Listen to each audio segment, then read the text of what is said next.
यदि आप अपने करियर को सिर्फ एक डिग्री नहीं बल्कि एक अलग पहचान देना चाहते हैं तो आपका अगला कदम होना चाहिए लवली प्रोफेशनल यूनिवर्सिटी, जहां एक्सीलेंस सिर्फ एक शब्द नहीं बल्कि एक रियल एक्सपीरियंस है। नैक A++ की मान्यता, NIRF में 31st रैंक और 50 से ज्यादा देशों से आए स्टूडेंट्स के साथ आपको मिलता है ट्रूली ग्लोबल एक्सपोजर। तो अब मौका है LPU नेस्ट के जरिए एडमिशन लेने का, जहां आपको मिल सकती है 60 से 70% तक की स्कॉलरशिप और कुछ केसेस में 100% तक की भी, यानी कम फीस में वर्ल्ड क्लास एजुकेशन। तो देर किस बात की, डिस्क्रिप्शन में दिए गए लिंक पर क्लिक करें, एडमिशन फॉर्म भरें और पाएं एप्लीकेशन फीस पर 20% तक का एक्स्ट्रा ऑफ। अभी अप्लाई करें और अपने फ्यूचर को अपग्रेड करें।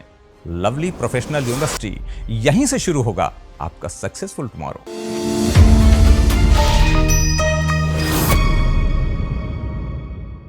नमस्कार, शब्द सांची विंध्य के समाचार बुलेटिन में आपका स्वागत है। मैं हूं आपके साथ नियाजिया। शुरुआत करते हैं हेडलाइन से। रीवा में 28,000 करोड़ का निवेश, टाटा ग्रुप देगा हजारों को रोजगार। रीवा में बेखौफ बदमाशों ने सड़क पर युवक को दौड़ा कर पीटा। रीवा में आउटसोर्स कर्मचारियों का विशाल धरना प्रदर्शन 21 अप्रैल को। रीवा में कॉलेज चौराहे के पास देर रात भीषण आग, चपेट में आई कई गुमटियां। रीवा में हिट एंड रन में 2 युवक गंभीर घायल, मनगवा पुलिस ने बचाई जान। डिप्टी सीएम ने रीवा में झलबद्री तालाब और मारतंड स्कूल निर्माण कार्य का लिया जायजा। अक्षत जैन बने रीवा नगर निगम के नए आयुक्त।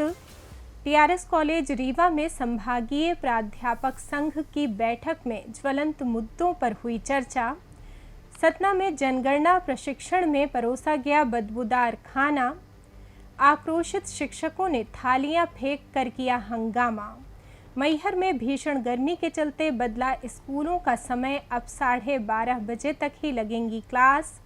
मैहर में नदी के गहरे पानी में छुपा 825 किलो लाहन बरामद। सिंगरौली में बैंक ऑफ महाराष्ट्र में दिन दहाड़े डकैती, लाखों का कैश और सोना लूटा। सिंगरौली में खड़े ट्रेलर से टकराई बाइक, 2 युवकों की मौत, ग्रामीणों ने किया चक्का जाम। और मध्य प्रदेश में भीषण गर्मी का प्रकोप, रीवा में पारा 40 डिग्री के पार। अब खबरें विस्तार से। रीवा में उप मुख्यमंत्री राजेंद्र शुक्ल ने आज स्थानीय नवीन सर्किट हाउस में आयोजित एक उच्च स्तरीय बैठक के दौरान ऊर्जा क्षेत्र में निवेश और औद्योगिक विकास की विस्तृत समीक्षा की। इस अवसर पर उन्होंने बताया कि टाटा एनर्जी ग्रुप द्वारा रीवा में 28,000 करोड़ रुपए का विशाल निवेश किया जा रहा है, जिससे न केवल क्षेत्र में क्लीन एवं ग्रीन एनर्जी को बढ़ावा मिलेगा बल्कि हजारों की संख्या में रोजगार के नए अवसर भी सृजित होंगे। विकास कार्यों को प्राथमिकता देते हुए उप मुख्यमंत्री ने अधिकारियों को भू अर्जन की प्रक्रिया शीघ्र पूर्ण करने के कड़े निर्देश दिए हैं, ताकि इस महत्वाकांक्षी परियोजना को समय रहते गति दी जा सके और जिले के औद्योगिक परिदृश्य को नई पहचान मिले। रीवा शहर के समान थाना क्षेत्र स्थित ओवरब्रिज के नीचे कानून व्यवस्था को चुनौती देता एक सनसनीखेज वीडियो सोशल मीडिया पर तेजी से वायरल हो रहा है। वीडियो में साफ देखा जा सकता है कि कुछ युवक एक बुलेट सवार युवक को सड़क के बीचों बीच घेर कर बेल्ट, डंडों और लात घूंसों से बेरहमी पूर्वक पीट रहे हैं। जान बचाकर भाग रहा युवक जब सड़क पर गिर जाता है तब भी हमलावर उस पर टूट पड़ते हैं। घटना का वीडियो एक कार सवार द्वारा रिकॉर्ड किया गया, जिसके बाद पुलिस की कार्यप्रणाली पर सवाल उठने लगे हैं। मामले को संज्ञान में लेते हुए समान थाना पुलिस ने बताया कि ये विवाद 2 पक्षों के बीच शराब पीने के बाद उपजे आपसी मतभेद का है। पुलिस ने इस संबंध में केस दर्ज कर लिया है और वीडियो के आधार पर आरोपियों की पहचान कर उनकी तलाश शुरू कर दी है। रीवा में हाल के दिनों में वायरल हो रहे मारपीट के इन वीडियो ने पुलिस प्रशासन की नाक में दम कर रखा है।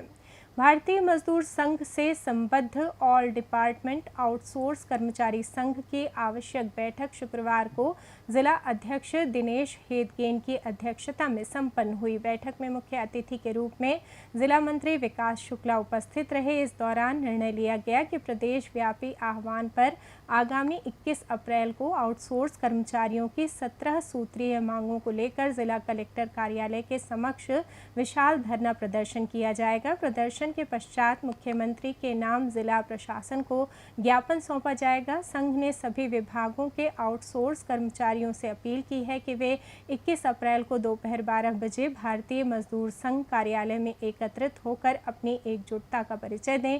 बैठक के दौरान संगठन का विस्तार करते हुए सौर ऊर्जा प्लांट बदवार शाखा की नई कमेटी का गठन किया गया। इसमें कमलाकर सिंह परिहार को अध्यक्ष, सत्येंद्र यादव को मंत्री, मोहनलाल पटेल को कोषाध्यक्ष और शिवराज पटेल को संगठन मंत्री मनोनीत किया गया है।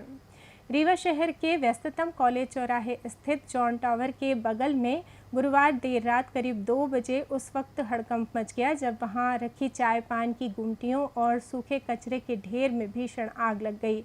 देखते ही देखते आग ने विकराल रूप धारण कर लिया, जिसकी सूचना मिलते ही पुलिस ने तत्परता दिखाते हुए सबसे पहले इलाके की बिजली सप्लाई बंद कराई ताकि पास मौजूद ट्रांसफार्मर के कारण कोई बड़ा धमाका न हो। फायर ब्रिगेड की 3 गाड़ियों ने कड़ी मशक्कत के बाद आग पर काबू पाया, लेकिन तब तक कई गुमटियां जलकर पूरी तरह खाक हो चुकी थीं। स्थानीय लोगों का मानना है कि गर्मी के कारण सूखे कचरे के ढेर में किसी की लापरवाही से फेंकी गई जलती सिगरेट इस हादसे की वजह हो सकती है। हालांकि पुलिस की सतर्कता से आग को पास की दुकानों तक फैलने से रोक लिया गया, जिससे एक बड़ा हादसा टल गया।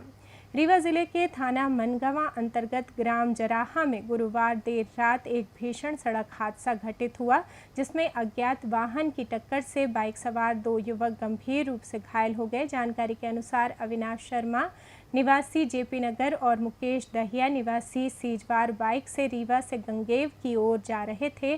तभी जराहा राइस मिल के पास पीछे से आ रहे एक तेज रफ्तार वाहन ने उन्हें जोरदार टक्कर मार दी और चालक मौके से फरार हो गया। टक्कर इतनी भीषण थी कि दोनों युवकों के सिर में गंभीर चोटें आईं और वे लहूलुहान होकर सड़क पर गिर पड़े। घटना की सूचना मिलते ही मनगवा थाने की FRB टीम ने तत्परता दिखाई। आरक्षक शिवेंद्र मिश्रा और उनके स्टाफ ने दोनों घायलों को पुलिस वाहन में लादा और तत्काल रीवा के संजय गांधी अस्पताल पहुंचाया, जहां उनका उपचार जारी है। पुलिस ने मामला दर्ज कर फरार अज्ञात वाहन और उसके चालक की तलाश शुरू कर दी है। उप मुख्यमंत्री राजेंद्र शुक्ल ने आज प्रातः रीवा शहर के विकास कार्यों की समीक्षा करते हुए झलबद्री तालाब के सौंदर्यीकरण एवं मारतंड क्रमांक 2 स्कूल के निर्माण कार्यों का आकस्मिक निरीक्षण किया।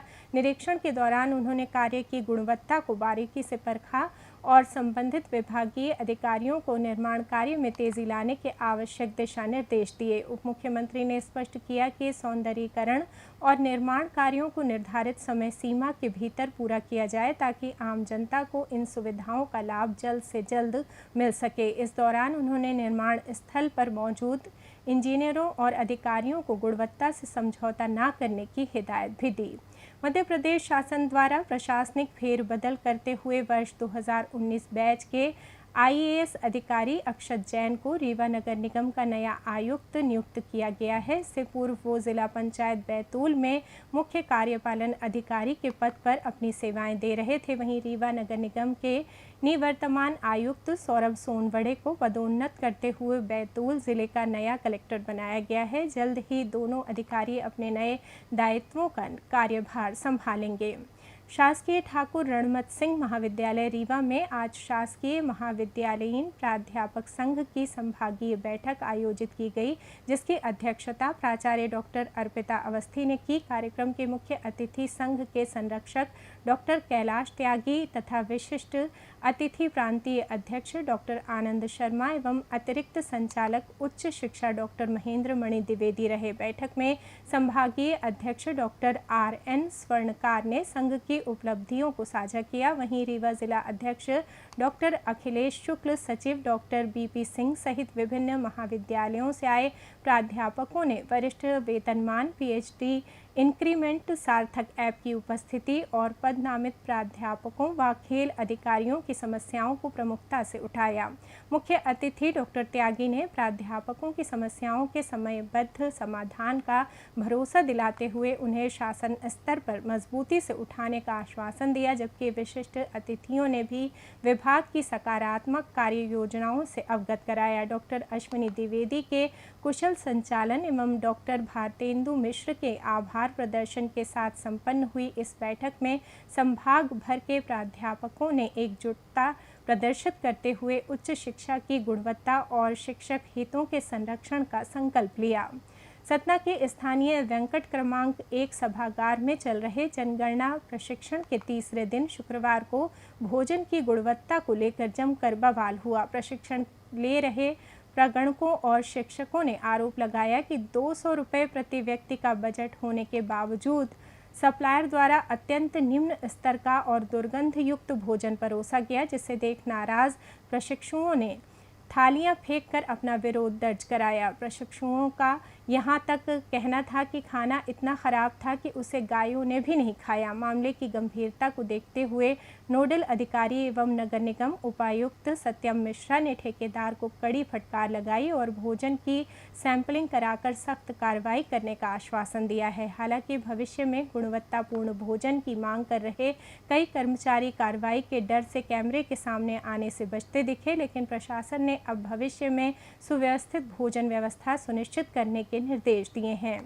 मैहर जिले में लगातार बढ़ते तापमान और छात्र छात्राओं के स्वास्थ्य पर पड़ने वाले प्रतिकूल प्रभाव को देखते हुए कलेक्टर एवं जिला मजिस्ट्रेट विदिशा मुखर्जी ने स्कूलों के समय में परिवर्तन का आदेश जारी किया है। नए आदेश के अनुसार जिले की समस्त शासकीय, अशासकीय, केंद्रीय विद्यालय, CBSE और अन्य मान्यता प्राप्त शालाओं का संचालन अब प्रातः 7:30 बजे से दोपहर 12:30 बजे तक ही किया जाएगा, जबकि शैक्षणिक स्टाफ को दोपहर 1:30 बजे तक उपस्थित रहकर विद्यालयीन कार्य पूर्ण करने होंगे। ये आदेश तत्काल प्रभाव से लागू कर दिया गया है। हालांकि शासन द्वारा पूर्व से निर्धारित परीक्षा कार्यक्रम अपनी पुरानी समय सारणी के अनुसार ही यथावत संचालित रहेंगे।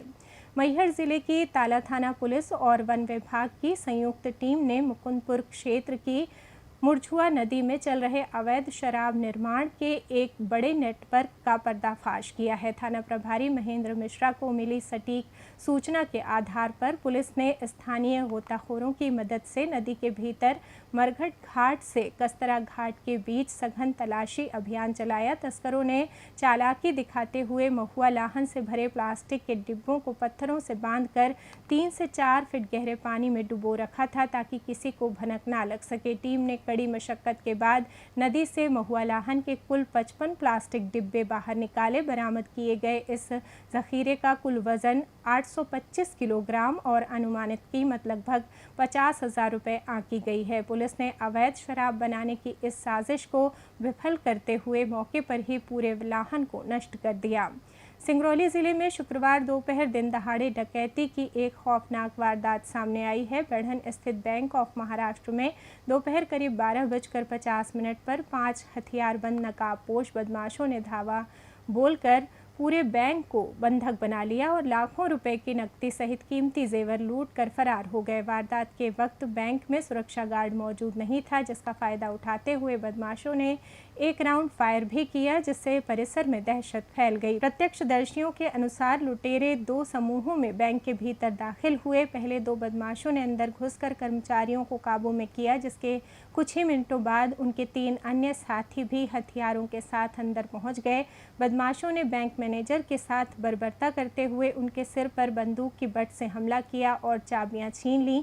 करीब 15 से 20 मिनट तक चले इस घटनाक्रम में बदमाशों ने ग्राहकों और स्टाफ को बंदूक की नोक पर बंधक बनाए रखा और नकदी व जेवर समेटकर बाइक से फरार हो गए। पुलिस अधीक्षक मनीष खत्री ने घटना की पुष्टि करते हुए बताया कि बैंक से लगभग 14,50,000 रुपए का पिछला कैश और शुक्रवार का ताज़ा कलेक्शन लूटा गया है। इसके अलावा सोना चांदी भी ले जाने की खबर है, जिसके सटीक आकलन के लिए स्टॉक का मिलान किया जा रहा है। वारदात की सूचना मिलते ही पुलिस महकमे में हड़कंप मच गया और जिले की सभी सीमाओं को सील कर दिया गया है। फिलहाल पुलिस CCTV फुटेज खंगाल रही है। जांच में सामने आया है कि एक आरोपी हेलमेट पहने था, जबकि 4 के चेहरे खुले थे। आरोपियों की गिरफ्तारी के लिए पुलिस की कई टीमें गठित की गई हैं। सिंगरौली जिले के लांघाडोल थाना क्षेत्र अंतर्गत सुलेरी गांव के पास गुरुवार देर रात एक भीषण सड़क हादसे में बाइक सवार 2 युवकों की मौके पर ही मौत हो गई, जबकि उनका एक साथी गंभीर रूप से घायल हो गया। मृतकों में से एक की पहचान अंकित सिंह के रूप में हुई है, जो अपने 2 दोस्तों के साथ नाना नानी के घर से लौट रहा था। तभी अंधेरे के कारण सड़क किनारे खड़े एक ट्रेलर से उनकी बाइक की जोरदार भिड़ंत हो गई। टक्कर इतनी ज़बरदस्त थी कि 2 युवकों ने घटना स्थल पर ही दम तोड़ दिया। वहीं घायल युवक को चिंताजनक हालत में बैढ़न ट्रॉमा सेंटर में भर्ती कराया गया है। इस हृदय विदारक घटना से गुस्साए ग्रामीणों ने गुरुवार रात 11 बजे से ही शवों को सड़क पर रखकर प्रदर्शन शुरू किया, जिसके चलते शुक्रवार सुबह तक करीब 12 घंटे तक यातायात और कोयला परिवहन पूरी तरह बाधित रहा। स्थिति को संभालने के लिए मौके पर 4 थानों के प्रभारियों सहित भारी पुलिस बल तैनात किया गया। मौसम की बात करें तो मध्य प्रदेश में मौसम का मिजाज तेजी से बदल रहा है और अधिकांश जिलों में भीषण गर्मी के साथ हीट वेव का असर देखा जा रहा है, जिससे औसत तापमान 41 डिग्री के स्तर को छू गया है। रीवा जिले की बात करें तो यहां आज आसमान में हल्के बादल छाए रहने के बावजूद गर्मी का तीखा प्रभाव रहा और अधिकतम तापमान 40 डिग्री दर्ज किया गया। यहां पश्चिमी उत्तर दिशा से चल रही गर्म हवाओं और लगभग 26% की कम आर्द्रता ने उमस और बेचैनी बढ़ा दी है। मौसम विभाग के अनुसार वर्तमान में बारिश की संभावना नगण्य है और आने वाले दिनों में रीवा संभाग सहित पूरे प्रदेश में पारे में और भी उछाल आने के संकेत हैं, जिसके चलते नागरिकों को दोपहर के समय विशेष सावधानी बरतने की सलाह दी गई है।